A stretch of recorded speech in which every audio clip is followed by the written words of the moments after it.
Hi friends, welcome to our channel. So ఇవాళ మనము చూడబోయేది నెక్స్ట్ చాప్టర్ అనమాట. The making of national movement. జాతీయ ఉద్యమము అసలు ఎట్లా స్టార్ట్ అయింది, ఎందుకు ఆమ్, ఒక పోరాటం వైపు మనము వెళ్ళాము, బ్రిటిషర్స్ని బయటికి పంపించేయడానికి మనము చేపట్టిన విధానాలు, విధి విధానాలు ఏంటిది, ఆ ప్లానింగ్ అంతా ఎట్లా జరిగిందో మనము ఈ చాప్టర్లో చూస్తాము. సో ఈ చాప్టర్లోకి ఫర్దర్ వెళ్ళే ముందు మీకు ప్లస్ కోర్స్ గురించి చెప్దాం అనుకున్నాము. సో ఈ ప్లస్ కోర్స్ లాంచ్ చేసినప్పుడు మాకు ఒక ఎయిమ్ ఏంటి అని అంటే, వెరీ సీరియస్ క్యాండిడేట్స్ ఎవరైతే హోలిస్టిక్ అండర్స్టాండింగ్ కావాలనుకుంటున్నారో, క్లారిటీతో చదవాలనుకుంటున్నారో వాళ్ళని దృష్టిలో పెట్టుకొని మేము ఈ ప్లస్ కోర్స్ లాంచ్ చేసాము. డిస్క్రిప్షన్ బాక్స్లో దానికి సంబంధించిన డీటెయిల్స్ అని ఉంటాయి, కాంటాక్ట్ నెంబర్ ఉంటుంది. మీరు ఆ నెంబర్కి కాల్ చేసి డీటెయిల్స్ కనుక్కోవచ్చు. సో ఇప్పుడు మనము ఫర్దర్ చాప్టర్కి వెళ్ళేటప్పుడు ఇప్పటిదాకా మనం ఏమేం చదివామో ఒకసారి చిన్న రివిజన్ చేసుకుందాము. ఫస్ట్ మనం ఏం చేసాము, బ్రిటిషర్స్ మన టెరిటరీస్ని, అంటే మన ప్రదేశాలని, ప్రాంతాలని ఏ విధంగా తీసుకున్నారు. ఫస్ట్ రెవెన్యూ సిస్టమ్ ద్వారా వచ్చి తర్వాత పరిపాలనా విధానాన్ని ఎలాగా చేజిక్కించుకున్నారు.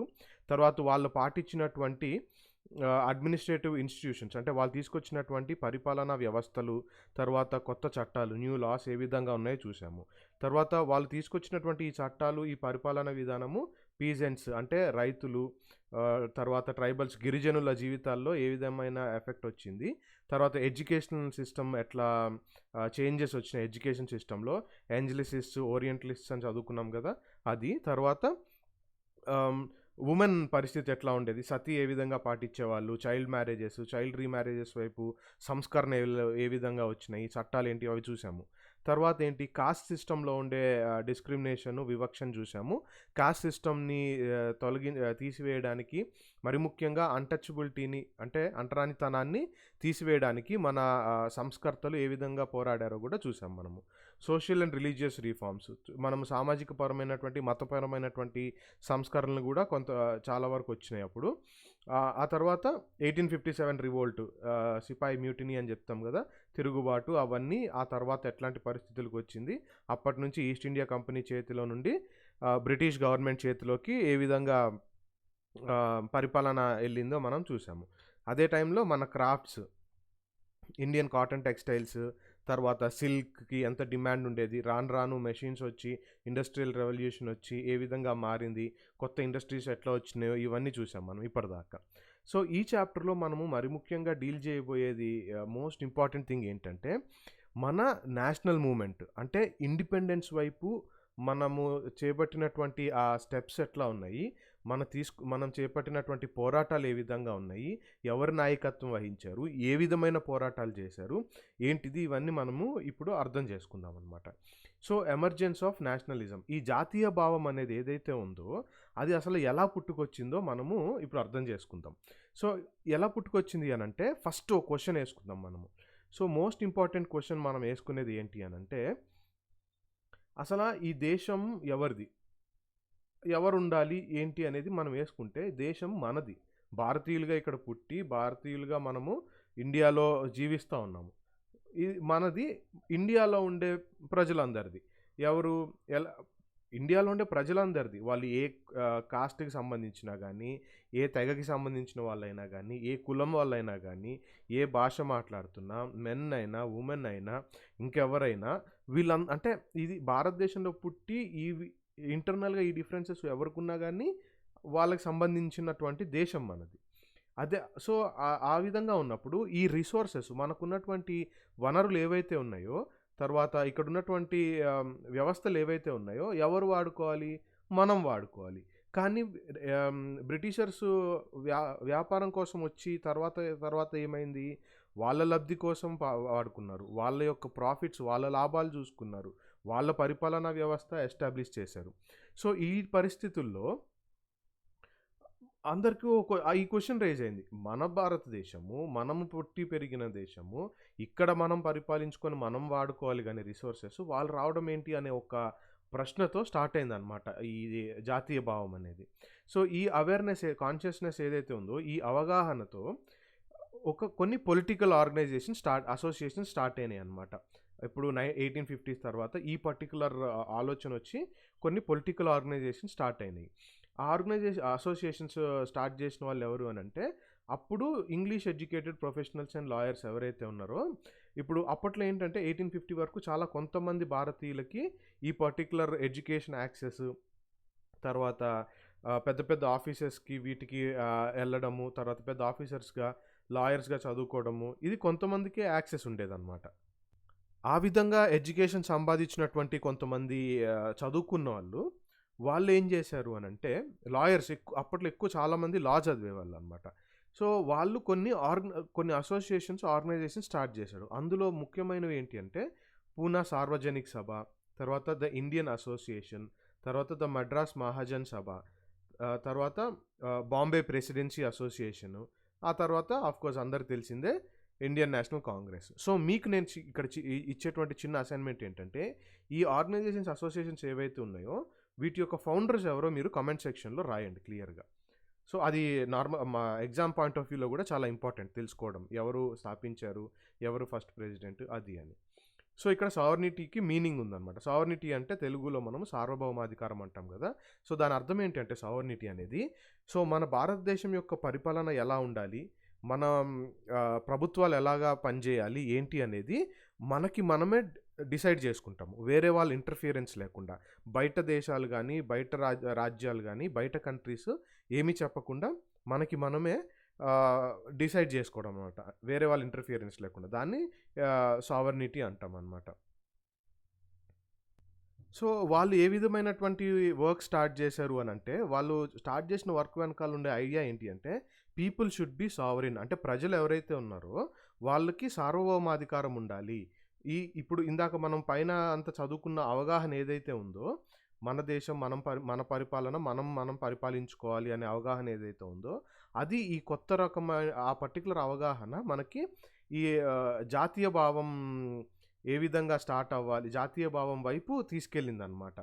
వాళ్ళ మెయిన్ ఇంటెన్షన్ ఏంటి, ప్రజలు ఒక కాన్ఫిడెన్స్ రావాలి, ప్రజలకి వాళ్ళు ఎంపవర్ అవ్వాలి, ఎంకరేజ్ అవ్వాలి. దేనివైపు, డెసిషన్స్, తర్వాత పరిపాలన ఎట్లుండాలి, మన దేశంలో ఎటువంటి వ్యవస్థలు ఉండాలి ఏంటి, వాటికి సంబంధించిన అఫైర్స్ అన్నీ ఏవైతే ఉంటాయో వాటన్నిటి గురించి ఇక్కడ ప్రజలే డిసైడ్ చేయాలి, అలాంటి సావర్నిటీ ఉండాలని వాళ్ళు ఇది స్టార్ట్ చేశారనమాట.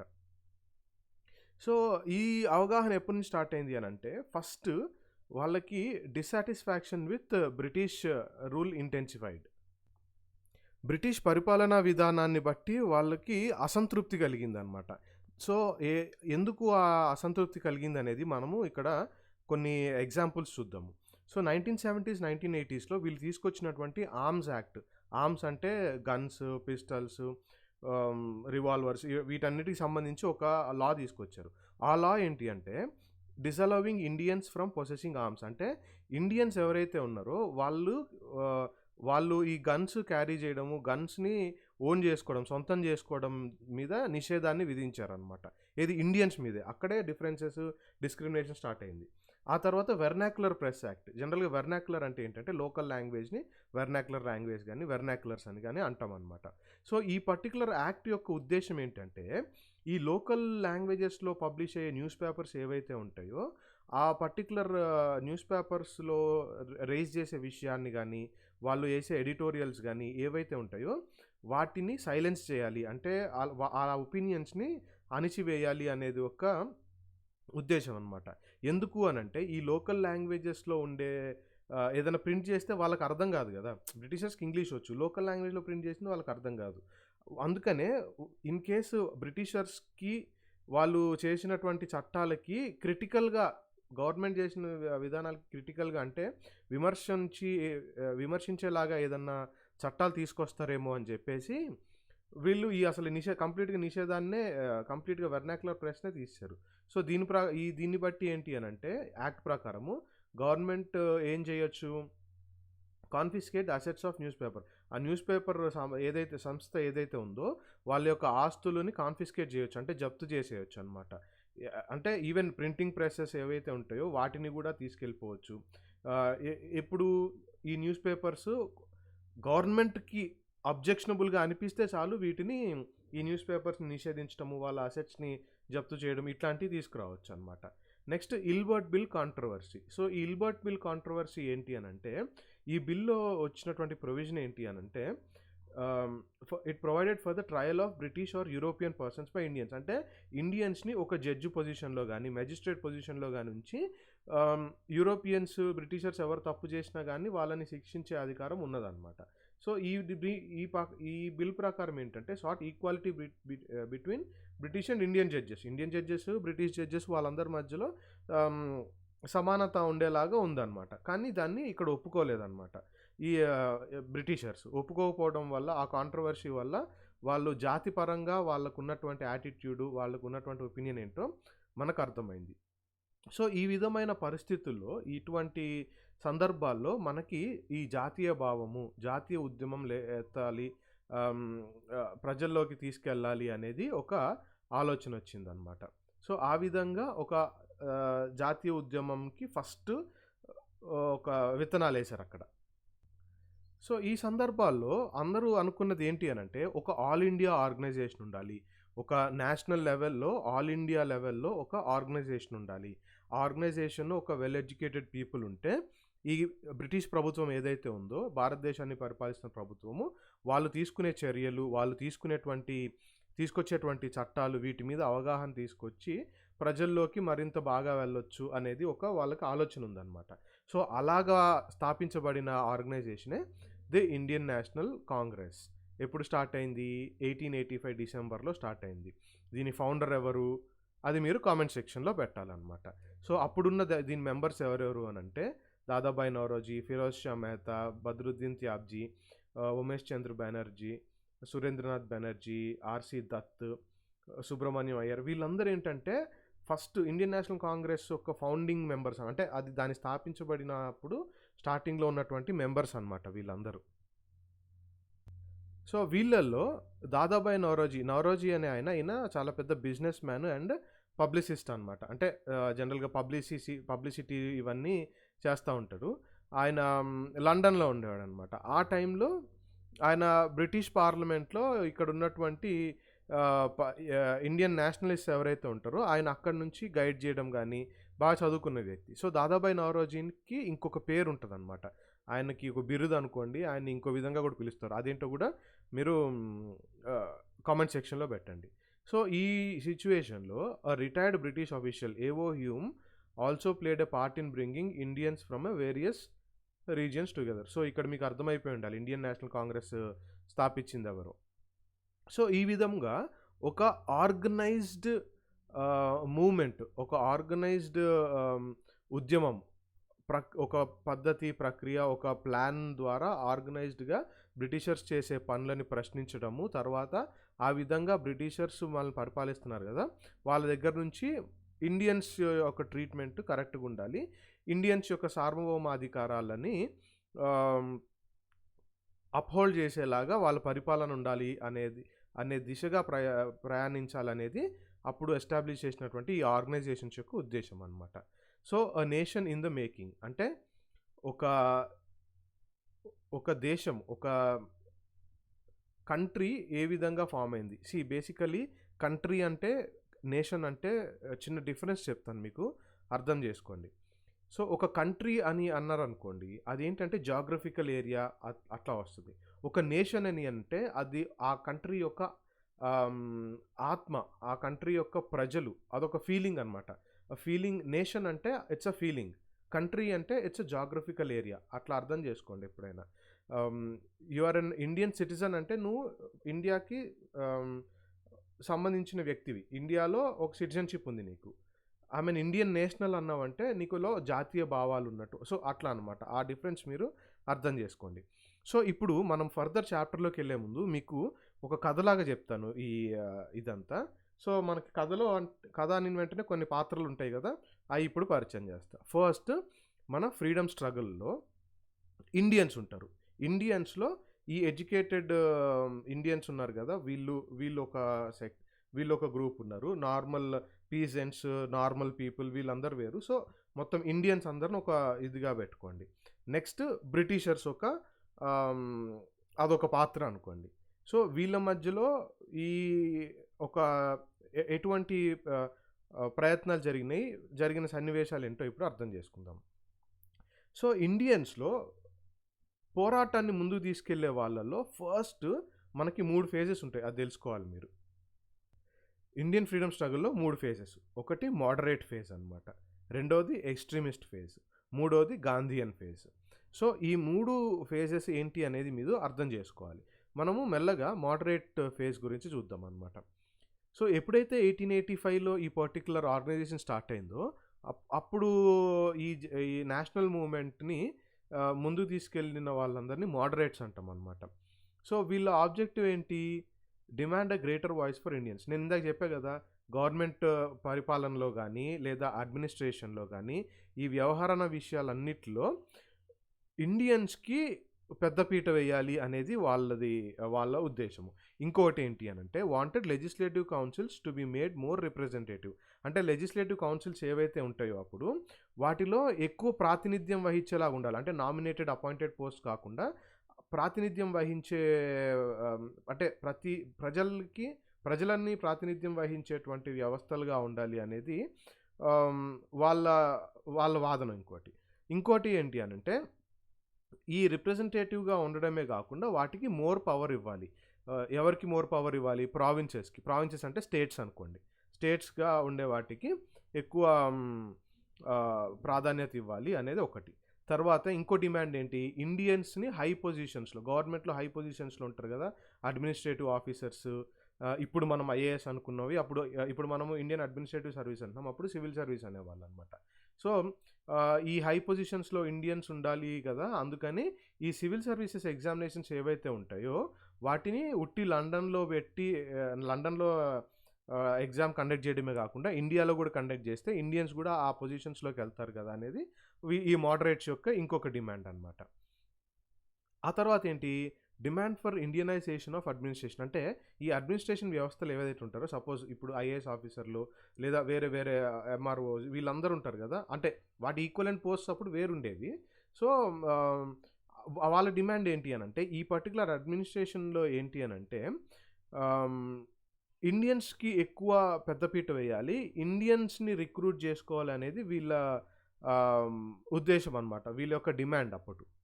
సో, ఇండియనైజేషన్ ఆఫ్ అడ్మినిస్ట్రేషన్ వెనకాల ఉన్నటువంటి ఇంకొక రీజన్ ఏంటంటే ఇట్స్ అగెయిన్స్ట్ రేసిజం. జాతి వివక్షకి వ్యతిరేకంగా కూడా ఉంటది అనేది వాళ్ళ ఉద్దేశం అనమాట. ఎందుకంటే జనరల్‌గా అప్పుడు ఈ వైట్స్, తెల్ల దొరలు ఎవరైతే ఉంటారో వాళ్ళు మోనోపలైజ్ చేశారు. అంటే ఇక వాళ్ళే అన్ని పోస్ట్‌లో ఉండడము అట్లా చేసేవాళ్ళనమాట. సో, ఇంకొక అంటే బ్రిటిషర్స్ అప్పుడు ఏమనుకునేవాళ్ళంటే వాళ్ళు ఎందుకు ఒప్పుకునేవాళ్ళు కాదంటే వాళ్ళు జనరల్‌గానే అసలు ఏమీ చెప్పకుండా బ్రిటిషర్స్ జనరల్‌గానే ఇండియన్స్ ఆ పొజిషన్స్, ఆ బాధ్యతలు చేపట్టలేరు. వాళ్ళ వల్ల కాదు అనే ఒక ఐడియాలో ఉండేవాళ్ళనమాట. సో, ఈలోపు ఏమైంది? ఈ డిమాండ్స్‌తో పాటు ఇంకొన్ని డిమాండ్స్ ఏంటి అనంటే other demands included separation of judiciary from executive. మీకు నేను పాలిటీ ఎక్స్‌ప్లెయిన్ చేశా. మీకు ప్లస్ కోర్స్ తీసుకోమంటుంది అందుకే. పాలిటీలో మీకు ఈ సెపరేషన్ గురించి వీటన్నిటి గురించి చాలా డీటెయిల్డ్‌గా ఎక్స్‌ప్లెయిన్ చేశాననమాట. సో, ఈ సెపరేషన్ ఎందుకు అవసరం అనేది మీకు ఆ 11th క్లాస్ టెక్స్ట్ బుక్ పాలిటీలో నేను కవర్ చేసిన చాప్టర్స్‌లో మీకు అర్థమైపోద్ది. సో, ఈ సెపరేషన్ అవసరము. ఈ సెపరేషన్ అంటే ఎగ్జిక్యూటివ్‌ని, జ్యుడిషియరీని సెపరేట్ చేయాలి అనేది ఇంకొక డిమాండ్ అనమాట. ఎందుకు అలా సెపరేట్‌గా ఉండాలి ఏంటి అనేది ఇప్పుడు నేను చెప్పను. ఎందుకంటే అది కంప్లీట్‌గా పాలిటీ టాపిక్.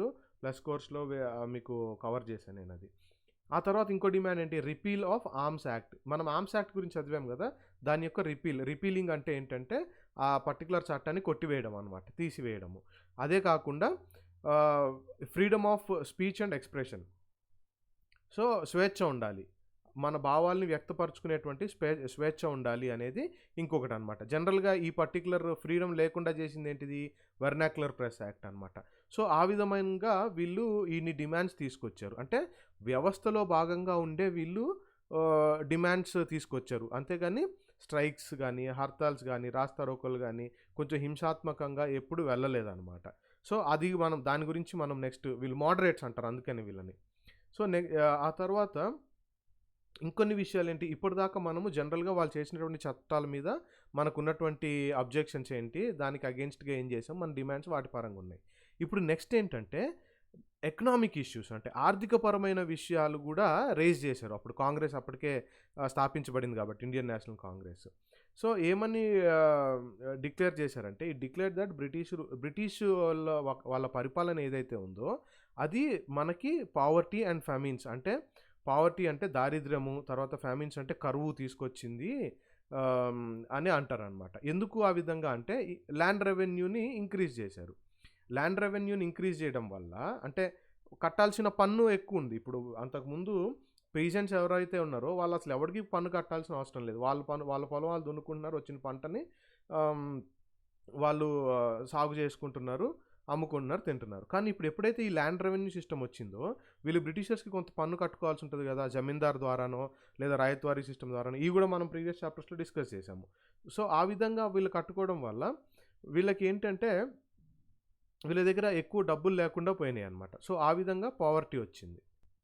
ఫ్యామిన్స్ అంటే కరువు ఏ విధంగా వచ్చింది, అప్పట్లో ఈ గ్రెయిన్స్ ఏవైతే ఉంటాయో మన వడ్లు కానీ, వరి కానీ, బియ్యం కానీ, పప్పులు కానీ, తర్వాత గోధుమలు కానీ, ఇవి ఏవైతే ఉంటాయో ఇవి ఎక్కువ యూరోప్కి ఎక్స్పోర్ట్ చేస్తూ ఉండేవాళ్ళు, ఇక్కడ నుంచి ఎగుమతి చేసేవాళ్ళు. అలా చేసినప్పుడు ఇక్కడ షార్టేజెస్ వచ్చేసింది. ఇక్కడ తగ్గిపోయేటప్పటికి ఇక్కడ కరువు సిచ్యువేషన్ వచ్చిందనమాట. సో ఈ విషయంలో కాంగ్రెస్ ఎటువంటి డిమాండ్స్ తీసుకొచ్చింది అని అంటే, కాంగ్రెస్ ఏం డిమాండ్ చేసింది, ఈ రెవెన్యూని రెడ్యూస్ చేయాలి, రిడక్షన్ ఆఫ్ రెవెన్యూని తగ్గించాలి అనేది వాళ్ళ డిమాండ్, అంటే ఆర్థిక వ్యవస్థ పరంగా. తర్వాత కట్ ఇన్ మిలిటరీ ఎక్స్పెండిచర్.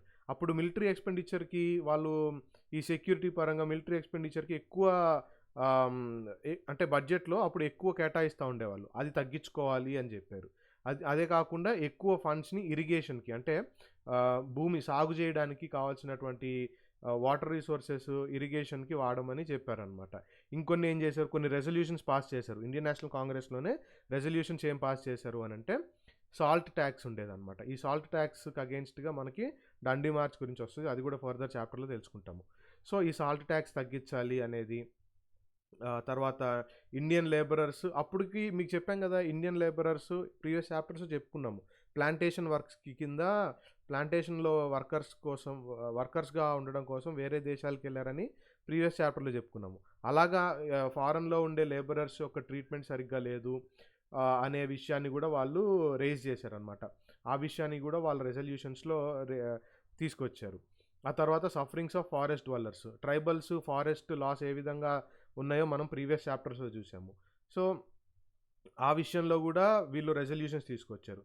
ఈ పర్టికులర్ ఈ విధంగా ప్రతి ఒక్కరు లైఫ్లో ఇంటర్ఫియర్ అయ్యి, మరి ముఖ్యంగా ట్రైబల్స్ లైఫ్లో ఇంటర్ఫియర్ అయ్యి ఈ ఫారెస్ట్ అడ్మినిస్ట్రేషన్లో కూడా ఇంటర్ఫియర్ అవ్వడం వల్ల ఆర్థిక వ్యవస్థ కూడా దెబ్బతినింది అనేది అప్పుడు ఉన్నటువంటి పెద్దల యొక్క వాళ్ళ ఉద్దేశము. తర్వాత వాళ్ళు అనుకున్న విషయాలు, ఆ విషయంలోనే వాళ్ళు డిమాండ్స్ తీసుకొచ్చారు. సో ఇప్పటిదాకా మనం చూసిన పరిస్థితులు గమనిస్తే Congress did not talk only on behalf of professional groups. వాళ్ళు లాయర్స్ అయ్యారు, కొంతమంది డాక్టర్స్ అయ్యారు, ఎడ్యుకేటర్స్ అయినప్పటికీ కూడా వాళ్ళు వాళ్ళ గురించి మాత్రమే కాకుండా జమీందారులు, పీజెంట్స్, ట్రైబల్స్, క్రాఫ్ట్స్మెన్, తర్వాత కామన్ పీపుల్, వీళ్ళందరి గురించి కూడా వాళ్ళు ఇష్యూస్ రేజ్ చేశారనమాట. సో వీటన్నిటి వెనకాల వాళ్ళకున్న ఉద్దేశం ఏంటి అని అంటే, moderate leaders wanted to develop public awareness, అంటే ప్రజలలో అవగాహన పెంచడం కోసము. ఇప్పుడు వాళ్ళు ఈ ఆర్థిక వ్యవస్థ ఈ విధంగా దెబ్బతినింది, ఈ సాల్ట్ ట్యాక్స్ వీటన్నిటి వల్ల దెబ్బతినింది అని ప్రజలందరూ అప్పుడు పెద్ద చదువుకున్న వాళ్ళు కాదు. చదువుకున్న వాళ్ళు ఆ విషయాలు చెప్పలేకపోతే అక్కడ వాళ్ళు ఫెయిల్ అయినట్టు కదా. సో అందుకనే వాళ్ళకి అవేర్నెస్ తీసుకురావడం కోసం అని చెప్పి, వాళ్ళ అవగాహన తీసుకురావడం మోస్ట్ ఇంపార్టెంట్ థింగ్ అని చెప్పి వీళ్ళు భావించి అప్పుడు న్యూస్ పేపర్స్ పబ్లిష్ చేశారు, ఆర్టికల్స్ రాశారు. వీటన్నిటిలో బ్రిటిషర్స్ పాటిస్తున్నటువంటి ఒక ఆర్థిక విధానం ఏదైతే ఉందో అది మన దేశాన్ని ఏ విధంగా క్షీణించేసింది, మన దేశ ప్రజల యొక్క జీవితాలు ఏ విధంగా దెబ్బతిన్నాయి, ఎంత కఠినంగా ఉన్నారో వాళ్ళు జనాల్లోకి తీసుకెళ్లారనమాట. అదేవిధంగా కాకుండా బ్రిటిష్ రూల్ని విమర్శించడము, స్పీచ్లు ఇవ్వడము, తర్వాత ప్రతి ఒక్క ఊర్లోకి వీళ్ళ రిప్రజెంటేటివ్స్ని, వీళ్ళ ప్రతినిధుల్ని పంపించడము, తర్వాత పబ్లిక్ ఒపీనియన్ తెలుసుకోవడం ఎట్లా ఉంది ఏంటి అనేది, ఇవన్నీ చూసిన తర్వాత ప్రజల్లోకి వెళ్ళడం కరెక్ట్ అని వాళ్ళు భావించారు. సో అదే కాకుండా ఇంకొకటి ఏంటి అని అంటే, ఇప్పుడు ప్రజలు అనుకునేది కూడా ఈ బ్రిటిష్ పరిపాలకులు ఎవరైతే ఉంటారో వాళ్ళలోకి తీసుకెళ్ళాలి కదా. అలా తీసుకెళ్ళడం వల్ల న్యాయం జరుగుతుందని అనుకున్నారు అప్పుడు. ఎందుకు అని అంటే బ్రిటిషర్స్ జనరల్గా ఫ్రీడమ్ అండ్ జస్టిస్, స్వతంత్రము, తర్వాత న్యాయం, ఒక ఇండివిజువల్ యొక్క స్వతంత్రము, న్యాయాన్ని గౌరవించే వ్యక్తులు. సో, ఈ ఈ విధంగా వాళ్ళ పరిస్థితులు ఊర్లలో ఉన్నాయి. లేదా పీజెంట్స్ ఈ విధంగా కష్టాలు ఎదుర్కొంటున్నారు. తర్వాత ట్రైబల్స్ కష్టాలు ఎదుర్కొంటున్నారు. ఇట్లాంటి డిమాండ్స్ అన్ని వాళ్ళ దగ్గర తీసుకెళ్తే వాళ్ళు ఆ డిమాండ్స్‌ని ఒప్పుకొని మంచి చేస్తారేమో, లేదా గవర్నమెంట్‌కి ఈ కష్టాలన్నీ తెలియజేయడం కరెక్టేమో అని చెప్పి ఆ విధమైన భావనతో వాళ్ళు వ్యవస్థలోనే చేంజెస్ తీసుకురావాలి, అందుకే వ్యవస్థలో ఉండాలి అన్నట్టు వాళ్ళు భావించారనమాట. కానీ ఏమైంది ఆ తర్వాత అనేది మనం చూద్దాము. Freedom is our birth right. ఏం జరిగింది ఆ తర్వాత అనేది మనం ఇప్పుడు అర్థం చేసుకుందాం.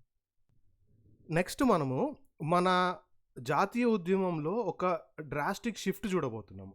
సో, ఇప్పటిదాకా మన వాళ్ళు అనుకున్నది ఏంటి? వ్యవస్థలో భాగంగా ఉండి వాళ్ళకి మన కష్టాలు, బ్రిటిషర్స్‌కి మన కష్టాలు, మన భారతదేశ ప్రజలు ఎదుర్కొంటున్న ఇబ్బందులు అవగాహన తీసుకొచ్చి, తద్వారా వాళ్ళకి ఇండియన్స్ ఎక్కువ అడ్మినిస్ట్రేషన్‌లో ఉండేలాగా, ఎక్కువ పాలనా వ్యవస్థల్లో ఉండేలాగా వాళ్ళ యొక్క మనసు మార్చడం అనుకోండి. లేదా చట్టాలు ఇండియన్స్‌ని ఎక్కువ ఎంకరేజ్ చేసేలాగా, ఎక్కువ పార్టిసిపేటివ్‌గా ఉండేలాగా వాళ్ళని మార్చాలి అనేది మోడరేట్స్ ఇప్పటిదాకా అనుకున్న ఉద్దేశం. సో, ఇప్పటి నుంచి freedom is our birth right అంటే స్వతంత్రం మన జన్మ హక్కు.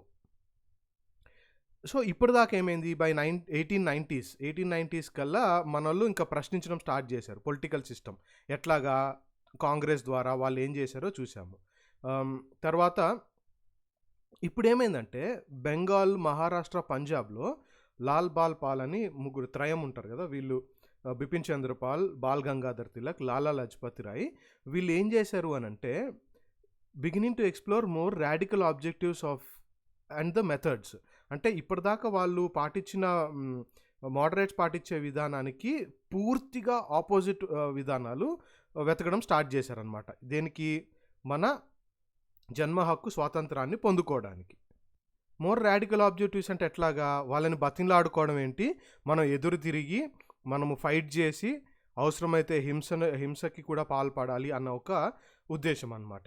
ఆ విధంగా వాళ్ళని ఎదిరించి వాళ్ళకి వ్యతిరేకంగా చేసి వాళ్ళకి వ్యతిరేకంగా అవసరమైతే పోరాటాలు చేసి యుద్ధం టైప్లో యాక్చువల్లీ ఫైటింగ్, మనకి రెండు వర్గాల మధ్యలో పోరాటంలాగా, కొట్లాటలాగా కూడా చేయడానికి వెళ్ళే ఒక ధైర్యం వాళ్ళకి ఉందన్నమాట. వీళ్ళేం చేశారు? ఈ మోడరేట్స్ అనే వాళ్ళ యొక్క పద్ధతులు ఏవైతే ఉంటాయో వాటిని విమర్శించారు. వీళ్ళు మోడరేట్స్ పాటించిన పద్ధతులు ఏంటి? పాలిటిక్స్ ఆఫ్ ప్రేయర్, అంటే సింపుల్గా చెప్పాలంటే బతిమలాడుకోవడం, బ్రిటిషర్స్ని ఊరినే బతిమలాడుకోవడం. వీళ్ళు ఎక్స్ట్రీమిస్ట్స్ ఏమన్నారు అని అంటే emphasised on importance of self Reliance అంటే ఇప్పుడు మన ప్రధానమంత్రి గారు చెప్తున్నారు కదా, ఆత్మనిర్భరత అంటే సెల్ఫ్ డిపెండెన్స్, తర్వాత సెల్ఫ్ రిలయన్స్ అంటే స్వావలంబన అనమాట. అండ్ కన్స్ట్రక్టివ్ వర్క్ అంటే ఒక ప్రణాళికాబద్ధంగా వెళ్ళాలి, మన మీద మనం డిపెండ్ అవ్వాలి, అంతేగాని మన బలం మీద మనం డిపెండ్ అవ్వాలి తప్ప వాళ్ళ యొక్క మంచి ఉద్దేశాలు, not on their good intentions, వాళ్ళ యొక్క మంచి ఉద్దేశాలు కాదు అనేది ఈ particular part of extremist freedom fighters యొక్క ఉద్దేశం అనమాట. ఫైట్ ఫర్ స్వరాజ్యం కోసం మనము ఫైట్ చేయాలి. ఇదిగో చూడండి, freedom is my birth right and I shall have it. స్వతంత్రము, స్వేచ్ఛ నా యొక్క జన్మ హక్కు, నేను అది పొంది తీరుతాను అని అనమాట దీని మీనింగ్. సో ఆ విధంగా ఉన్న టైంలో 1885లో కాంగ్రెస్ ఎస్టాబ్లిష్ అయిన తర్వాత కొంతకాలం 1890s 1895 అట్లా జరుగుతూ వచ్చింది. తర్వాత 1900స్కి వచ్చేటప్పటికి ఈ యొక్క ఎక్స్ట్రీమిస్ట్ యొక్క ఐడియాలజీ ఎప్పుడైతే తెలుస్తూ వచ్చిందో అప్పుడు మనందరికీ తెలిసినటువంటి మన భారతదేశపు స్వతంత్ర ఉద్యమాల్లో ఒక చారిత్రక ఘట్టం అన్నమాట ఇది మన దేశంలో పాకిస్తాన్ అనేది రిలీజియన్ బేస్ మీద ఒక సపరేట్ ప్రావిన్స్ కావాలని అడగడానికి, తర్వాత రిలీజియన్ బేసిస్ మీద డివైడ్ చేసి రూల్ చేయడానికి మొదటి అడుగు అన్నమాట ఇది. సో 1905లో వైస్రాయ్ లార్డ్ కర్జన్ ఉన్నాడు, ఆయన బెంగాల్ పార్టీషన్ని సైన్ చేశాడు అనమాట, విభజించాడు బెంగాల్ని. సో ఇప్పుడు నేను ఎప్పుడైతే మీకు ఈ చాప్టర్ అంతట్లో ఇండియా అని, మన భారతదేశం అని మెన్షన్ చేసినప్పుడల్లా మీరు ఆలోచించాల్సింది ఏంటంటే 1905లో ఆ టైంలో భారతదేశం కింద ఇప్పుడున్న పాకిస్తాను, ఇప్పుడున్న బంగ్లాదేశ్, నేపాల్ ఇవన్నీ మన ఇండియాలో భాగమే. ఆ తర్వాత అవి సెపరేట్ కంట్రీస్‌గా ఎళ్ళినాయి. ఆ సన్నివేశాలు గూడా చూద్దాము.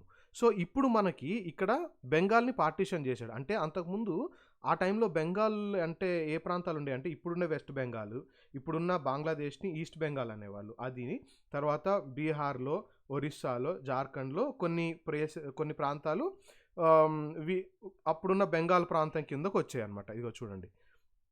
Parts of Bihar and Orissa గూడా వాటి ప్రాంతంలోకి ఉండేయన్నమాట. సో, వాళ్ళేం చెప్పారు అనంటే డివైడ్ చేసేటప్పుడు or dividing because of administrative convenience. అంటే అంత పెద్ద ఏరియాని పాలించడము, తర్వాత పరిపాలన వ్యవస్థని అందరికీ అంటే అడ్మినిస్ట్రేషన్‌లో అందరినీ ఇన్వాల్వ్ చేయడము, అంత పెద్ద ప్రావిన్స్‌ని అడ్మినిస్ట్రేట్ చేయడం చాలా కష్టమైపోతుంది. సో, ఆ కన్వీనియన్స్ కోసము ఇంకొక ప్రావిన్స్‌గా చేసినట్టయితే వాటిని డివైడ్ చేసినప్పుడు సో, కన్వీనియంట్‌గా ఉంటది అనేది ఆహ్, వాళ్ళు చెప్పినటువంటి వాదన. కానీ నిజంగా వాళ్ళకి కన్వీనియన్స్ అంటే ఏంటి అనేది మనం చూస్తే ఇక్కడ అర్థమవ్వాల్సిన విషయం ఏంటంటే closely tied to the interests of British officials and business men. British వాళ్ళు అప్పటికి బిజినెస్ ఇంకా కంటిన్యూ చేస్తూనే ఉన్నారు. బ్రిటిష్ నుంచి వచ్చిన బిజినెస్ మెన్, బ్రిటిష్ ఆఫీషియల్స్ వాళ్ళ యొక్క కన్వీనియన్స్ అన్నమాట. వాళ్ళ యొక్క ఉద్దేశాలు, వాళ్ళ యొక్క ఇంట్రెస్ట్‌ని బేస్ చేసుకొని ఉంది. మీరిక్కడ జాగ్రత్తగా గమనించినట్టయితే ఎప్పుడైతే మన ఇండియన్స్‌లో ఈ అవగాహన, అవేర్‌నెస్ వస్తుంది. ఆ తర్వాత ఇండియన్స్ ఫస్ట్ మంచిగా వాళ్ళకి అంటే ఒక ఏమంటారు పద్ధతిగా వాళ్ళకి చెప్పడము, క్రియేట్ చేయడం స్టార్ట్ అయినప్పుడు ఏ ప్రాబ్లమ్ క్రియేట్ చేయలే. ఎప్పుడైతే మనము ఇంకా కొంచెం విప్లవాత్మకంగా లేకపోతే కొంచెం అగ్రెసివ్‌గా ఎదురు తిరిగి అలాంటి ఆ సిట్యుయేషన్‌కి వెళ్తున్నాము అన్నప్పుడు మన యొక్క రిలీజియన్ బేసిస్ మీద డివైడ్ చేసేస్తే వాళ్ళు కొట్టుకొని చేస్తారు, మనం బాగానే పరిపాలించవచ్చు అనే ఒక ఉద్దేశం మనకి కనిపిస్తుంది అనమాట. సో, అటువంటి ఉద్దేశంతో బెంగాల్ని డివైడ్ చేశారు అని చారిత్రాత్మకంగా చరిత్రకారులు చెప్తా ఉన్నారనమాట. ఎందుకు అంటే దానికి రుజువు నిజంగా వాళ్ళకి అడ్మినిస్ట్రేటివ్ కన్వీనియన్స్ కావాలి అని అనుకుంటే instead of removing the non Bengal areas, అంటే బెంగాల్ భాష మాట్లాడనటువంటి కొన్ని ప్రావిన్సెస్ ఏవైతే బెంగాల్‌తో పాటు కలిసి ఉన్నాయో అవి సెపరేట్ చేయాలి గానీ, బ్రిటిషర్స్ ఏం చేశారు, బెంగాల్ మాట్లాడే వాళ్ళనే సెపరేట్ చేశారు. ఈస్ట్ బెంగాల్‌గా, వెస్ట్ బెంగాల్‌గా సెపరేట్ చేసి ఆ ఈస్ట్ బెంగాల్‌ని తీసుకెళ్ళి అస్సాంతో కలిపారు. నిజంగా అడ్మినిస్ట్రేటివ్ కన్వీనియన్స్ అవసరమైనోళ్ళకు అలాగా డివైడ్ చేయాల్సిన అవసరం లేదు కదా! సో, ఇక్కడేంటంటే బ్రిటిషర్స్ యొక్క కుయుక్తులు, బ్రిటిషర్స్ యొక్క వాళ్ళ మెంటాలిటీ, వాళ్ళకున్నటువంటి మోటివ్స్ ఏవైతే ఏవైతే ఉన్నాయో అవి మనకి ఈజీగా అర్థమవుతుంది. వాళ్ళ ఉద్దేశ్యం ఏంటి? అప్పట్లో ఏంటంటే బెంగాల్ నుంచి చదువుకున్నోళ్ళు ఎక్కువ, లాయర్స్ ఎక్కువ ఉండేవాళ్ళు. బెంగాల్ స్వాతంత్ర పోరాటంలో బెంగాలీస్ చాలా పెద్ద పాత్ర పోషించారనమాట. సో, ఆ పాలిటీషియన్స్ యొక్క ఐక్యతను చెడగొట్టడము వాళ్ళ ఉద్దేశంగా మనకిక్కడ కనిపిస్తుంది క్లియర్‌గా. నెక్స్ట్ ఏంటంటే, ఈ పార్టిషన్ ఆఫ్ బెంగాల్ ఏదైతే ఉందో ఇది జనాల్లో ఒకటువంటి ఉద్రేకాన్ని తీసుకొచ్చింది. ఇన్‌ఫ్యూరియేటెడ్ పీపుల్. ఎవరిని అప్పటిదాకా కాంగ్రెస్‌లో మోడరేట్స్, రాడికల్స్ ఉన్నారని చెప్పాం కదా! మోడరేట్స్ అంటే ఫస్ట్‌లో వాళ్ళంటే బ్రిటిష్ గవర్నమెంట్‌ని వాళ్ళ పరిస్థితుల్ని అర్థం చేసుకునేలాగా పిటిషన్‌లు పెట్టుకొని, ప్రేయర్స్ చేసి, అంటే వాళ్ళని బతిమలాడుకునే వాళ్ళని మోడరేట్స్ అంటాం కదా! ఈ రాడికల్స్ అంటే ఇక్కడేంటంటే వీళ్ళిద్దరిలో ఒకే ఒపీనియన్ వచ్చింది. ఒకే దాని మీద నిలబడ్డారు. ఏంటి? They all opposed partition of Bengal. Bengal విభజనని వాళ్ళు తీవ్రంగా వ్యతిరేకించారు, ఖండించారనమాట. అప్పుడేం చేశారు అంటే లార్జ్ పబ్లిక్ మీటింగ్స్, డెమాన్స్ట్రేషన్స్ ఇవన్నీ చేశారు. మాస్ ప్రొటెస్ట్ అంటే ప్రజలందరినీ కూడా ఇన్వాల్వ్ చేశారనమాట. ప్రజల్లోకి అప్పటికే వెళ్ళింది, ఈ జాతీయ భావం వెళ్ళింది. ఎప్పుడు అసలు 1857 రివోల్ట్ తర్వాతే అప్పుడు మిలిటరీ వాళ్ళు రివోల్ట్, సిపాయి మ్యూటినీ అన్నా కానీ తర్వాత జనాల్లోకి ఈ జాతీయ భావం అనేది మెల్లమెల్లగా చొచ్చుకుపోయిందనమాట. ఆ టైంలోనే ఇది చేయబట్టి పార్టిషన్ ఆఫ్ బెంగాల్ చేశారు కాబట్టి ఇంకా ఎక్కువ జనాలకి వాళ్ళ యొక్క బ్రిటిషర్స్ యొక్క దురుద్దేశాలు అర్థమైనాయి అనమాట. అప్పుడు మెల్లగా మాస్ ప్రొటెస్ట్ చేస్తున్నారు వాటి వ్యతిరేకంగా. ఆ తర్వాత అప్పుడు కరెక్ట్‌గా ఆ టైంలోనే మనకి ఈ స్వదేశీ మూవ్మెంట్ స్టార్ట్ అయిందనమాట. సో బ్రిటిషర్స్ని ఏ విధంగా దెబ్బతీయాలి, ఇప్పుడు బ్రిటిషర్స్ అప్పటికే మనకి బ్రిటిషర్స్ ఇండస్ట్రియల్ రెవల్యూషన్ తీసుకొచ్చి అక్కడి నుంచి తీసుకొచ్చి బట్టలు ఇక్కడ అమ్ముతున్నారు, తర్వాత సాల్ట్ ట్యాక్సెస్ ఇట్లాంటివన్నీ ఉన్నాయి. సో ఇవన్నీ చేయడం వల్ల బ్రిటిషర్స్కి ఆదాయం వస్తుంది కాబట్టి వాళ్ళు డబ్బు తర్వాత మిలిటరీ బలగాన్ని ఉపయోగించి చేస్తున్నారు. అదే వాళ్ళ ఆర్థిక వ్యవస్థను దెబ్బతీసి మనది మనమే కుట్టుకొని మనవి మనమే నేసుకొని మన వస్తువులు మనమే వాడుకుంటే వాళ్ళు ఆర్థికంగా దెబ్బతింటారు కదా అనే ఉద్దేశంతో స్వదేశీ మూమెంట్ వాళ్ళని ఆర్థికంగా క్లిష్ట పరిస్థితిలో పెట్టాలి అనే ఒక ఉద్దేశంతో ఈ స్వదేశీ మూమెంట్ స్టార్ట్ చేశారు. ఈ స్వదేశీ మూమెంట్ చాలా స్ట్రాంగ్గా బెంగాల్లో జరిగిందనమాట. తర్వాత మన ఆంధ్ర ఏరియాల్లో దీన్ని వందే మాతరం మూమెంట్ అని కూడా అన్నారు. సో ఇది బాల్ గంగాధర్ తిలక్ గారి photo. Kesari Marathi news paper అనమాట. ఈయన కేసరి మహారాఠా ఇవి రెండు ఆయన స్టార్ట్ చేసినటువంటి న్యూస్ పేపర్స్. సో ఈ విధంగా ప్రొసెషన్స్ తర్వాత మాస్ ప్రొటెస్ట్ స్వదేశీ మూమెంట్కి ఇంత ప్రజలు ఇట్లా జాయిన్ అవుతూ వచ్చారనమాట. ఇంకో విషయం గుర్తుపెట్టుకోవాల్సింది ఏంటంటే మహిళలు కూడా చాలా ముఖ్య పాత్ర పోషించారు. ఇగో చెప్పాను కదా, Swadeshi movement sought to oppose British rule. British rule ఏదైతే ఉందో బ్రిటిష్ యొక్క పరిపాలనని దాన్ని వ్యతిరేకిస్తూ తర్వాత మనకి స్వీయ సహాయం అంటే సొంతగా మన యొక్క ఐడియాస్ మీద మనం డిపెండ్ అయి ఉండటము, తర్వాత మన ఇండియన్స్లోనే సొంతగా స్వదేశీ ఎంటర్ప్రైజ్ సొంతగా బిజినెస్ మెన్ కానీ వీళ్ళు బయటకు రావడము, తర్వాత encourage education Indian way of education. మనం already western way of education ఎట్లా వచ్చిందో ఇంతకుముందు చూసాం కదా. తర్వాత ఇండియన్ లాంగ్వేజెస్ యూజ్ చేసుకొని ఇండియన్ లాంగ్వేజ్లో ఎడ్యుకేట్ అవ్వడము, తర్వాత స్వరాజ్యం కోసం Swaraj fight for Swaraj.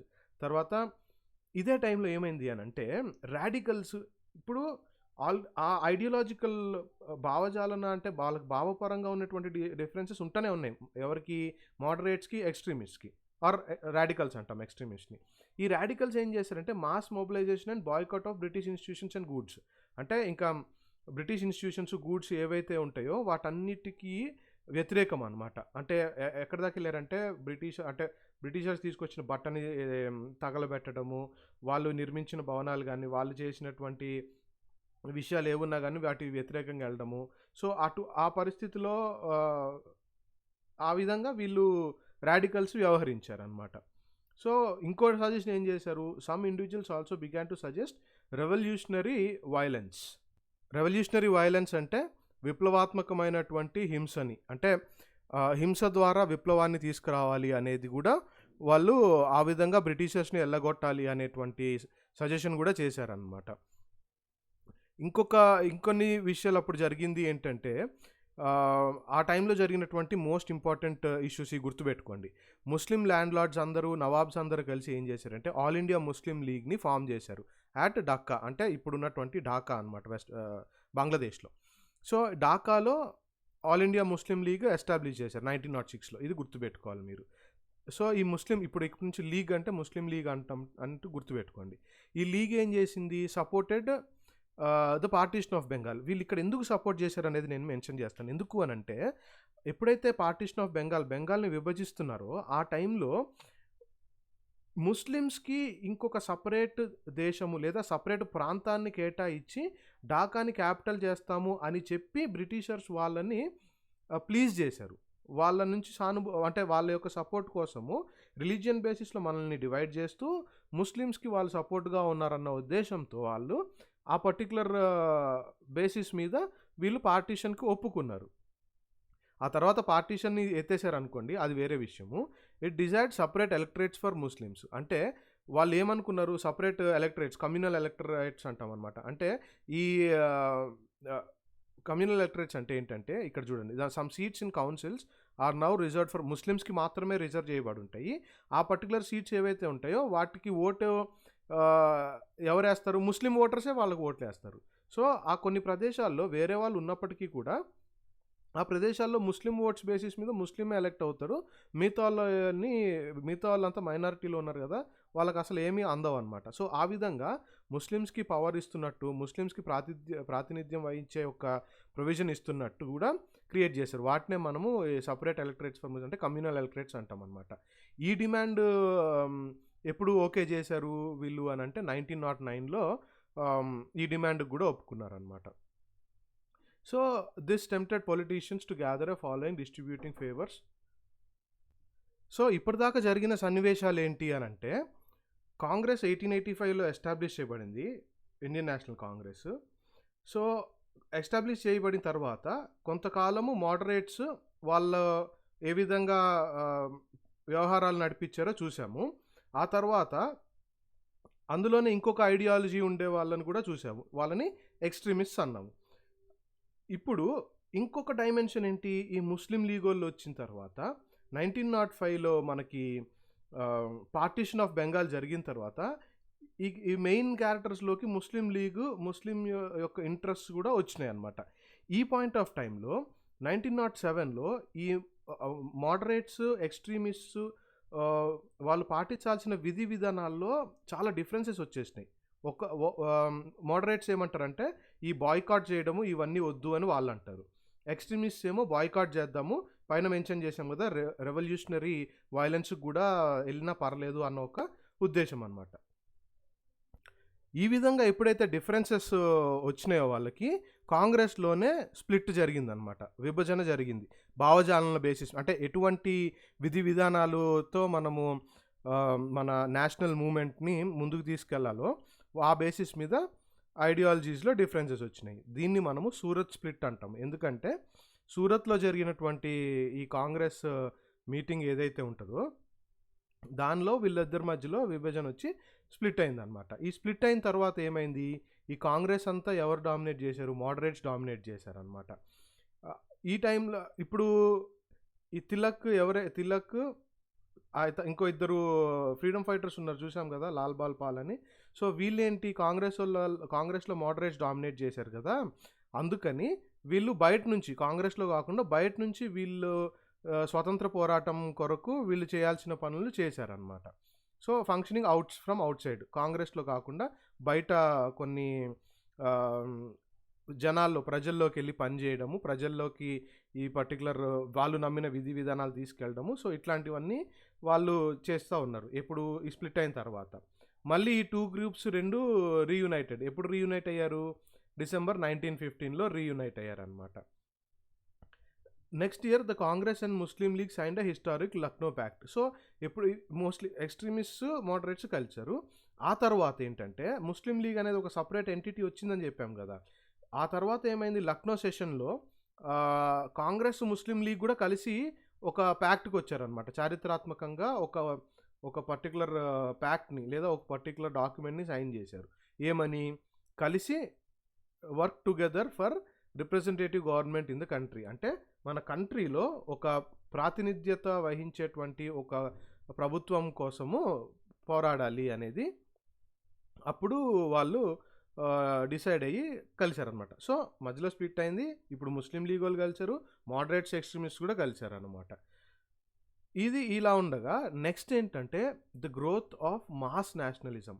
Masses అంటే ప్రజలందరిలో, అంటే ఇప్పటిదాకా మనం స్టార్టింగ్ ఏం చూసాము, చదువుకున్నటువంటి ఇంటలెక్చువల్స్, తర్వాత రెవల్యూషనరీ ఐడియాస్ ఉండేవాళ్ళు, ఎక్స్ట్రీమిజం ఫాలో అయ్యే వాళ్ళు, కొంతవరకు ప్రజలు ఇన్వాల్వ్ అవుతూ వచ్చారు. ఈ టైం వరకు ఏంటంటే ఎక్కువ శాతము సిటీస్లో ఉండేవాళ్ళు ఇన్వాల్వ్ అవుతూ వచ్చారు అనమాట. ఈ తర్వాత ఆఫ్టర్ 1999 ఈ నేషనల్ మూవ్మెంట్ ఏదైతే ఉందో అది మాస్ లెవెల్లో విలేజెస్లోకి ప్రతి వర్గానికి చెందిన వాళ్ళకి వెళ్ళిపోయింది అనమాట. సో 1999 తర్వాత struggle against British rule gradually, అంటే బ్రిటిష్కి వ్యతిరేకంగా జరిగేటువంటి పోరాటము ఒక మాస్ మూమెంట్ అయిపోయింది. పీసెంట్స్, రైతులు, తర్వాత ట్రైబల్స్, గిరిజనులు, స్టూడెంట్స్, చాలామంది అంటే వాళ్ళు జాయిన్ అయిన కాలేజెస్, స్కూల్స్ నుంచి కూడా వచ్చేసారు.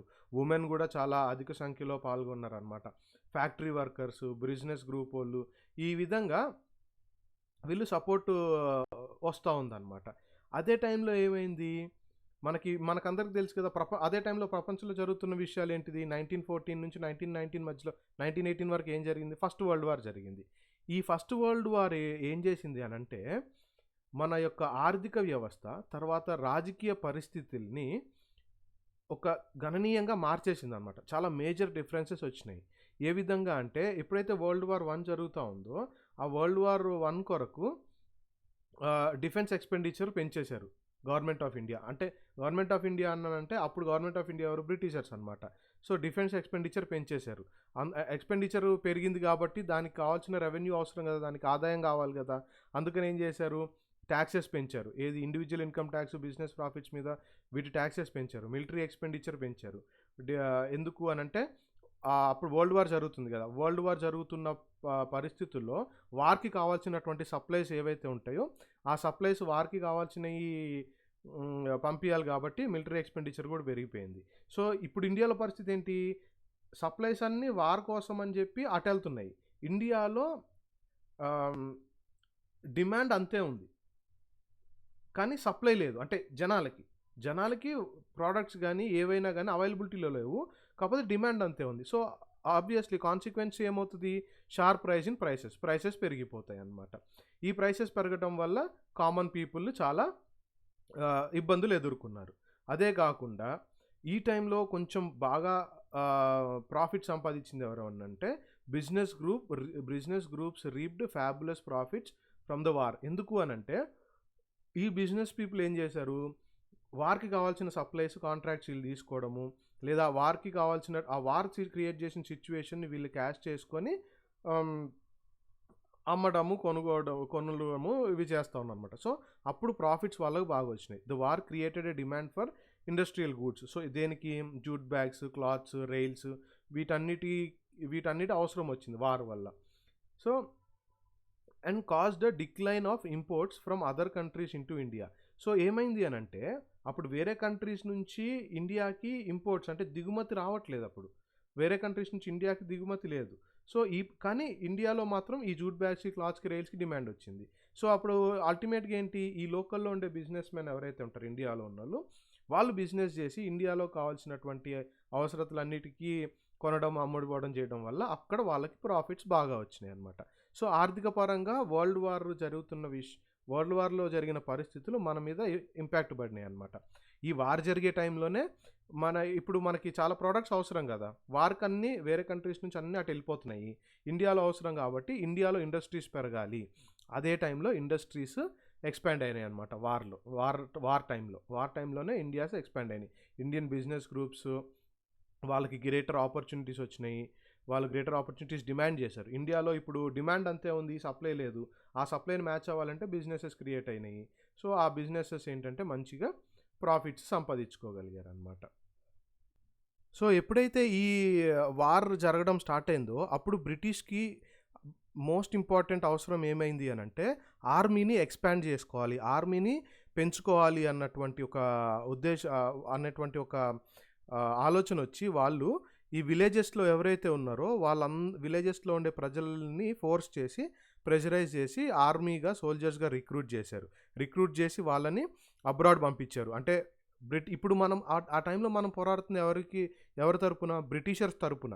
బ్రిటిషర్స్ మనల్ని పరిపాలిస్తున్నారు కాబట్టి బ్రిటిషర్స్ తరపున మనం పోరాడడానికి వెళ్ళామన్నమాట. వాళ్ళు ఇక్కడి నుంచి తీసుకెళ్లారు. సో, ఈ వార్ అయిపోయిన తర్వాత ఇంకా తిరిగి వచ్చేసారు. తిరిగి వచ్చిన తర్వాత ఆ వార్‌లో ఉండి వచ్చినటువంటి సోల్జర్స్‌కి ఏమర్థమైంది అనంటే ఈ సామ్రాజ్యవాదులు, ఇంపీరియలిస్ట్స్ అంటే సామ్రాజ్యవాదులు, ఈ సామ్రాజ్యవాదం ఉన్న కంట్రీస్ యొక్క నిలువు దోపిడీ ఎట్లా చేస్తున్నారు ఏషియాలో, ఆఫ్రికాలో అనేది వాళ్ళకి అర్థమయ్యి ఈ కొలోనియల్ రూల్‌ని అపోజ్ చేయాలని చెప్పి బలంగా డిసైడ్ అయిపోయారనమాట. ఇంకా అదే కాకుండా ఫర్దర్ మోర్ 1917లో రష్యన్ రెవల్యూషన్ జరిగింది. ఇది 9th క్లాస్ వరల్డ్ జియోగ్రఫీలో తెలుసుకుంటాము. తర్వాత పీజెంట్స్ అండ్ వర్కర్ స్ట్రగుల్స్, తర్వాత ఐడియాస్ ఆఫ్ సోషలిజం బాగా స్ప్రెడ్ అయినాయి అనమాట. అప్పుడు సోషలిజం బాగా స్ప్రెడ్ అయింది రష్యన్ రెవల్యూషన్ వాటి ద్వారా. సో, ఇదంతా ఏంటంటే ఇండియన్ నేషనలిస్ట్, మన భారతదేశంలో ఉన్నటువంటి జాతీయవాదులు ఎవరైతే ఉన్నారో వాళ్ళందరినీ చాలా ఎంకరేజ్ చేసింది అన్నమాట, ఇన్స్పైర్ చేసింది. సో, ఆ విధంగా ఇప్పటిదాకా మనము 1917, 1919 వరకు జరిగిన విషయాలు మనము చాలా క్లియర్‌గా చూసాము. మోడరేట్స్, ఎక్స్‌ట్రీమిస్ట్ గురించి చూసాము. సో, ఇప్పుడు ఏంటంటే next advent of Mahatma Gandhi. So, Gandhi గారు మన జాతీయ ఇండిపెండెన్స్ స్ట్రగుల్ అంటే మన స్వతంత్ర పోరాటంలో ఆయన వచ్చిన తర్వాత ఏ విధంగా మారింది ఏంటి అనేది కూడా మనము ఇప్పుడు చూద్దాము.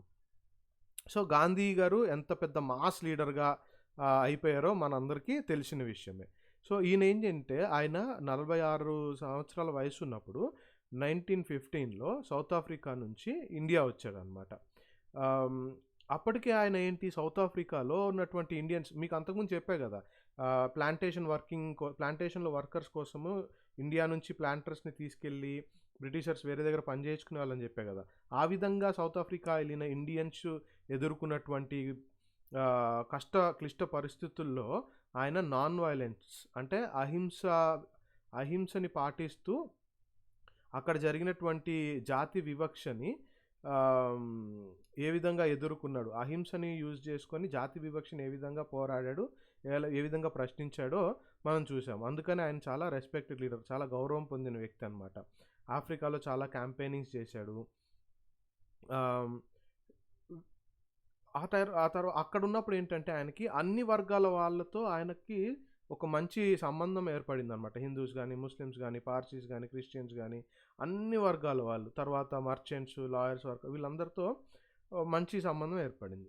సో, ఆ తర్వాత ఎప్పుడైతే ఆయన ఇండియాకొచ్చాడో, ఇండియాకొచ్చిన తర్వాత ఆయన ఫస్ట్ ఇయర్ ఏం చేశాడంటే అంటే ఇంకా ప్రతి ప్రదేశంలో, ప్రతి ఊర్లో పరిస్థితి ఎట్లుంది, ప్రతి ఊర్లో వాళ్ళకున్న కష్టాలేంటి, ఏ విధంగా వాళ్ళ కష్టాలు సాల్వ్ చేయాలనుకున్నారు, బ్రిటిషర్స్ వ్యవహరిస్తున్న విధానం ఏంటి, ఇవన్నీ తెలుసుకోవడం కోసం, అవగాహన పొందుకోవడం కోసము, తర్వాత ప్రజల్లో ఆయన ఏ విధంగా కలిసిపోగలడు, తర్వాత ప్రజల్లో ఉన్నటువంటి మెయిన్ ప్రాబ్లమ్స్ ఏంటి, ఇవన్నీ తెలుసుకోవడానికి ఆయన జస్ట్ టూర్ చేశాడనమాట. ట్రావెల్ చేస్తా ఉన్నాడు. సో, ఈ విధంగా ట్రావెల్ చేస్తున్న సమయంలో ఆయన వేసినటువంటి మొదటి అడుగు అంటే ఈ రెవల్యూషన్ గానీ, లేదా బ్రిటిష్ వ్యవస్థకు వ్యతిరేకంగా కానీ, లేదా ఒక ప్రజలకి ఉపయోగపడే విషయంలో ఆయన తీసినటువంటి మొదటి అడుగు ఏంటంటే లోకల్ మూవ్‌మెంట్స్ అనమాట. చంపారన్‌లో ఆయన చేసినటువంటి ఒక ఫస్ట్ సివిల్ డిసొబీడియన్స్ అనమాట. చంపారన్‌లో. తర్వాత ఖేడా సత్యాగ్రహ చేస్తాడు. అహ్మదాబాద్ మిల్ వర్కర్స్ కోసం ఆహ్, ఆహ్, ఆయన పిలుపునిచ్చి స్ట్రైక్ చేస్తా ఉంటాడనమాట. అహ్మదాబాద్ మిల్ వర్కర్స్ కోసం. సో, ఇక్కడున్నటువంటి పరిస్థితి అన్నిట్లో ఆయన ఈ విధంగా రెస్పాండ్ అయ్యాడు. ఆ టైంలోనే ఆయన ఎవరితో కాంటాక్ట్‌లోకి వచ్చాడు, డాక్టర్ రాజేంద్ర ప్రసాద్, వల్లభాయ్ పటేల్ వీళ్ళందరితో కాంటాక్ట్‌లోకి వచ్చి వాళ్ళింకా పూర్తిగా మనకు స్వతంత్రం వచ్చేదాకా స్వతంత్ర పోరాటంలో ఆయనతో ఎప్పుడూ తోడుగానే ఉన్నారనమాట. అహ్మదాబాద్‌లో మిల్ వర్కర్ స్ట్రైక్ చేశాడనమాట 1918లో. ఇది చాలా సక్సెస్‌ఫుల్ అయింది. సో, ఇది సక్సెస్‌ఫుల్ అవ్వడమే కాదు. తర్వాత ఖేడా సత్యాగ్రహ సక్సెస్‌ఫుల్ అయింది. చంపారన్ ఫస్ట్ సివిల్ డిసొబీడియన్స్ అక్కడ సక్సెస్ అయ్యేటప్పటికి ఆయన పాటించేటువంటి విధి విధానాల్లో కూడా వీళ్ళందరికీ నమ్మకం కలిగింది. ఆహ్, ఆయన ఆయన మంచి లీడర్ అని, ఆయన ఒక మంచి మార్గం అంటే సరైన మార్గంలో అందరినీ నడిపిస్తాడని చెప్పి ఆళ్ళని నమ్మారనమాట. సో, ఆ తర్వాత వచ్చింది ఏంటి అంటే రౌలాట్ సత్యాగ్రహ. రౌలాట్ యాక్ట్ గురించి అందరికీ తెలిసిందే గదా! 1919లో ఏంటంటే ఈ పర్టిక్యులర్ రౌలాట్ యాక్ట్‌కి వ్యతిరేకంగా సత్యాగ్రహ చేయాలి అని చెప్పి గాంధీజీ గారు పిలుపునిచ్చారనమాట. సో, ఈ రౌలాట్ యాక్ట్ యొక్క ఉద్దేశ్యం ఏంటి అనంటే బేసిక్‌గా చెప్పాలంటే ఫండమెంటల్ రైట్స్, ప్రాథమిక హక్కులు ఏవైతే ఉంటాయో వాటిని తొలగిచ్చేస్తా ఉంటది. ఏ విధమైనటువంటిది? Freedom of expression. మన మన ఉద్దేశాల్ని మనము చెప్పుకొని ఆహ్, అంటే freedom of speech, freedom of expression ఏదైతే ఉంటాయో మనకు ఆ స్వేచ్ఛ లేకుండా పోయిందనమాట. తీసేసింది ఈ particular act. And strengthen police powers ఏవైతే ఉంటాయో వాటిని స్ట్రెంగ్తెన్ చేసింది. సింపుల్‌గా ఏం చేసింది అనంటే మీరు వాళ్ళకి ఏ రుజువు ఏమీ లేకుండానే ఒక వ్యక్తిని ఎంక్వైరీ లేకుండానే జైల్లో పెట్టొచ్చు అనేటువంటి ఒక చట్టాన్ని ఈ రౌలాట్ యాక్ట్ ద్వారా తీసుకొచ్చింది అనమాట. సో, అదే టైంలో ఏంటంటే మొహమ్మద్ అలీ జిన్నా, గాంధీ గారు వీళ్ళు అప్పుడు మొహమ్మద్ అలీ జిన్నా, గాంధీ గారు వీళ్ళందరూ ఒకటే సైడ్ ఉండేవాళ్ళనమాట. వీళ్ళందరూ గవర్నమెంట్‌కి హక్కు లేదు, బేసిక్ ఫ్రీడమ్ అంటే ప్రాథమిక స్వేచ్ఛని తొలగించటము ఆహ్, చాలా దరిద్రమైన ఒక చట్టము అన్నట్టు వాళ్ళు భావించారు. ఇట్స్ డెవిలిష్ అంటే ఒక దెయ్యం లాంటిదనమాట. సో, గాంధీజీ ఏం చేశారంటే ఆయన 6th ఏప్రిల్ 1919లో he called for non violent అహింసని పాటిస్తూ, హింసకి పోకుండా అహింసని పాటిస్తూ ఈ పర్టిక్యులర్ యాక్ట్‌కి వ్యతిరేకంగా స్ట్రైక్స్ చేయాలి, హర్తాలు చేయాలి అని చెప్పేసి ఆయన పిలుపునిచ్చాడనమాట. సత్యాగ్రహ సభాస్ ఏర్పాటు చేశారు. లాంచ్ ది మూవ్‌మెంట్ అంటే సత్యాగ్రహ సభాస్ అంటే ఇప్పుడు మనకి ఎగ్జాక్ట్‌గా చెప్పాలంటే అన్నా హజారే గారు అప్పుడు లోక్పాల్ కోసము, లోకాయుక్త కోసం ఏ విధంగా చేశారో అదనమాట. సో, అందరూ గుమిగూడటము, అందరూ దీన్ని సపోర్ట్ చేసే వాళ్ళందరూ ఒక దగ్గరకొస్తారు. ఒక సభలాగా ఫార్మ్ అయ్యి, ఏ విధంగా ఆ రౌలాట్ యాక్ట్ గాని, ఎనీ ఇష్యూ ఏదైతే ఉందో ఆ ఇష్యూకి వ్యతిరేకంగా జనాలకి ఎక్స్‌ప్లెయిన్ చేయడము, వాటి మీద రైటింగ్స్ రాయడము. సో, ఇట్లాంటియన్నీ అనమాట. సో, సో, ఆ తర్వాత రౌలాట్ యాక్ట్ తర్వాత ఏమైంది? ఈ పిక్చర్ ఏంటంటే జలియన్‌వాలా బాగ్‌లో జరిగిన ఇన్సిడెంట్. జనరల్ డయర్ బైసాఖి రోజున ఆహ్, ఆ రోజు వాళ్ళకి అక్కడ ఏమంటారు కర్ఫ్యూ విధించిన విషయం తెలియక అందరూ అసెంబుల్ అయితే ఏ విధంగా నిర్దాక్షిణ్యంగా వాళ్ళందరిని కాల్చి చంపేశాడో మనందరికీ తెలిసిందే. సో, అప్పుడు గోడకి పడినటువంటి తూట్లనమాట ఇవి. సో, రౌలాట్ సత్యాగ్రహ ఏమైంది? ఫస్ట్ ఆల్ ఇండియా స్ట్రగుల్‌గా మారింది. ఎందుకంటే, ఈ రౌలాట్ సత్యాగ్రహ ఏదైతే ఉందో, దీనికి వ్యతిరేకంగా అహింసాయుతంగా స్ట్రైక్ చేయాలి అని పిలిపించినప్పుడు దేశమంతా దానికి రెస్పాండ్ అయ్యారనమాట. సో, అందుకనే first all India struggle against British government ఆహ్, అని అంటారు. అన్నప్పటికీ కూడా ఇది ఎక్కువ సిటీస్‌కి లిమిట్ అయిపోయింది. ఎక్కువ సిటీలోనే కొంచెం ప్రభావం కనిపించింది గానీ, ఊర్లల్లో తెలియలేదనమాట. సో, చెప్పా గదా! ఇది బైసాఖి రోజున ఏ విధంగా చేశారు. సో, ఈ హింస ఎప్పుడైతే ఈ పర్టిక్యులర్ హింసాత్మకమైన విషయం జరిగిందో, అప్పుడు రవీంద్రనాథ్ ఠాగూర్ గారు ఆయన చాలా ఖండించి, బాధించి, కోపంతో ఆయన నైట్‌హుడ్‌ని రినౌన్స్ చేశాడనమాట. నైట్‌హుడ్ అంటే ఏంటంటే, ఒక వ్యక్తి ఆయన కల్చరల్ పరంగా లేదా ఆర్టిస్ట్ పరంగా చేసినటువంటి కాంట్రిబ్యూషన్ గుర్తిస్తూ ఆయనకు ఒక గౌరవంగా ఇచ్చేదనమాట. మనకి గౌరవ డాక్టరేట్లు ఇస్తుంటారు కదా! అట్లాంటిదే నైట్‌హుడ్ అనమాట. సో, ఇగో చూడండి నైట్‌హుడ్ అంటే ఏంటంటే, an honour granted by British crown for exceptional personal achievement. Public సర్వీస్‌లో గానీ, పర్సనల్‌గా ఏదన్నా గొప్పగా అచీవ్ చేస్తే రవీంద్రనాథ్ ఠాగూర్ గారి గురించి మనందరికీ తెలిసిందే. సో, దాని కొరకు నైట్‌హుడ్ ఇస్తారు. ఆయన ఇచ్చిన నైట్‌హుడ్‌ని ఆయన తిరిగి ఇచ్చేసాడనమాట. సరెండర్ చేసేసాడు. ఈ హింసకి వ్యతిరేకంగా. సో, ఆ తర్వాత ఈ రౌలాట్ సత్యాగ్రహ అప్పుడు జరిగినటువంటి మోస్ట్ ఇంపార్టెంట్ థింగ్ ఇంకోటేంటంటే, మనకి 1905 పార్టీషన్ అప్పుడు హిందూస్, ముస్లిమ్స్ రిలీజియన్ బేసిస్ మీద తీసుకురావాలి అని వాళ్ళు బ్రిటిషర్స్ చేశారు గదా! అక్కడ కొంచెం డివైడ్ స్టార్ట్ అయ్యి ఆల్ ఇండియా ముస్లిం లీగ్ వచ్చిందని చెప్పాము. కానీ ఈ రౌలాట్ సత్యాగ్రహ విషయంకొచ్చేటప్పటికి హిందూస్, ముస్లిమ్స్ అందరూ ఏకంగా ఐక్యతతో పోరాడారనమాట. ఆహ్, ఈ టైంలో ఏంటి అనంటే గాంధీ గారు ఈ టైంలో ఆయన నమ్మిన విధానం ఏంటి అంటే, land of all people. India is land of all people who lived in the country. Hindus and Muslims and other religions. ఎవరైతే ఇక్కడ ఉంటారో అందరికీ సంబంధించిన కంట్రీ అని చెప్పాడనమాట. ఆ విధంగా రౌలాట్ యాక్ట్‌లో కొన్ని సన్నివేశాలు హిందూస్, ముస్లిమ్స్‌ని ఏకం చేసినయి.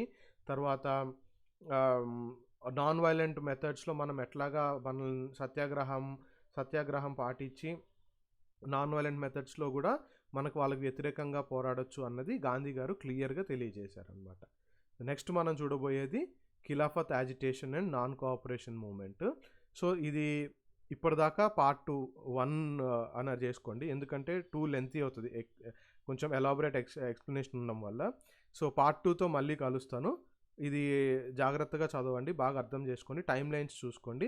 చాలా ఇంపార్టెంట్. నేను అడిగాను కదా మధ్యలో క్వెషన్స్, వాటన్నిటికి కామెంట్ సెక్షన్‌లో ఆన్సర్స్ పెట్టండి. అప్పటి వరకు అందరూ స్టే సేఫ్. మళ్ళీ పార్ట్ 2లో కలుద్దాం.